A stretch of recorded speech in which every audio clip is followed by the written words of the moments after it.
All right, we got Miss Ryan's 2011 Impala in here today with a 3.9 liter in it. She's having some overheating issues, and it appears as though the thermostat is sticking occasionally. So we're gonna get in here and we're gonna change that thermostat today. This is a pretty straightforward, pretty easy job. Anybody can do it. So we're gonna go ahead and get right into it. Before we do, I'm gonna say I'll have a link up here in the video and in the description below for a thermostat on Amazon. If you wanna order that in, that really helps us out. They give us a little bit of kickbacks. But otherwise, we're gonna get right into it. So your thermostat is located on the lower side of this motor. You'll see that little hose right there, and I will circle it on the screen. That goes to your thermostat housing. So there is a drain cock on this radiator. It is extremely difficult to get to, and you gotta pull a bunch of stuff off. So we're actually just gonna release that hose right there, because if you look below it, there's nothing, no belts, no nothing that's gonna get wet. I have a catch can underneath and some pig mats just in case we spill a little. But we'll go ahead and just release that clamp right here. So we're gonna go, let me get my light situated here. No good way of putting this light in here.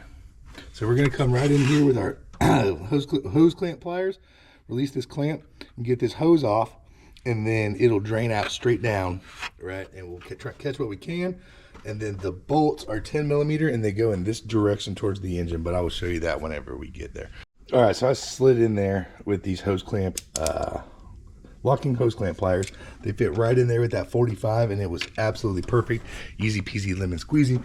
You'll see we got the clamp nice and released. I will also have a link for those in the description, as well as Coolant and this other little fancy tool I'm most likely gonna have to show you. So this hose will likely get gummed on here, just like it is. So I'm gonna show you another fancy little tool. Let me go grab it and we'll pick up. Okay, I actually decided channel locks is a better route on this one. So what we're gonna do is we're gonna get the channel locks just about the same diameter as that, where we can grip it just a little bit, and then we're just gonna twist it and break it loose. Get in here like this, just like that. So I don't know if you can see it moving down there, but we now have it broke free. So now, let's come down here, pull this off with our hand.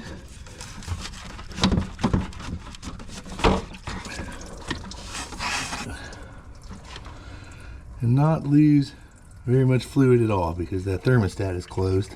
All right, so now that little plastic cap that holds the wiring harness to the stud there, we'll pop that off. And we got a 10 mil underneath that, and then a 10 mil right down there. And you take both those 10 mils out, and this puppy's gonna come out. And when it comes out, it's gonna have a ton of coolant behind it. So get ready for that to explode out on you. All right, both 10 millimeters are out. So now we're gonna expect an absolute waterfall to come out like that when we pull that. But there we have it. There's our thermostat. And she is blowing. We're missing a little bit. Let me get some more pig mats down. I was worried about this mess, but we'll get it cleaned up. All right, yeah, look at this guy. It's got rubber peeled all up, blowing apart inside of it.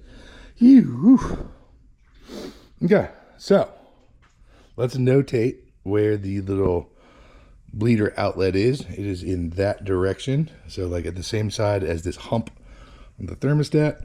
So now, get in here. All you gotta do, pop this puppy loose in here. Should pop on out. Let me get a flathead. We might have to pry this guy. I have one right here, actually. Just like that. Woo-wee. And now, because it's built into this housing like that, then we can just clean up this surface right here with a little bit of like wire wheel and wipe it with a paper towel. And we're ready to slide our new one in and then bolt it back up. Easy peasy lemon squeezy. All right, being aluminum, I was able to get it really clean by just wiping it with a paper towel.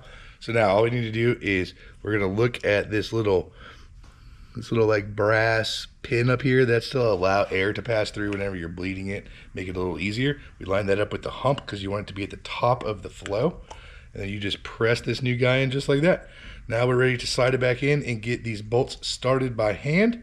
And then we will torque these two 10 mils down to 10 Newton meters. All right, here we are. The thermostat and housing are back on. The bolts are torqued to 10 Newton meters. I will tell you, it is a bit of a booger, especially if you have large hands. The smaller your hands are, the easier it's going to be.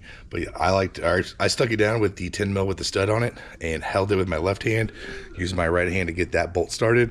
And then the lower one was pretty easy to get going after that. But we are torqued down, ready to roll. So we'll just slap that hose back on there and we're ready to fill this cooling system.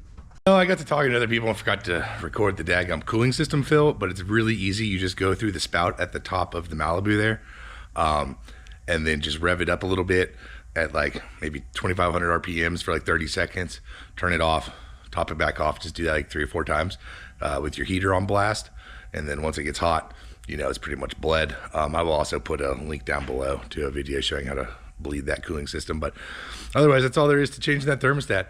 Hopefully the video helped somebody out. If it did, hit that thumbs up button and subscribe if you want to see more.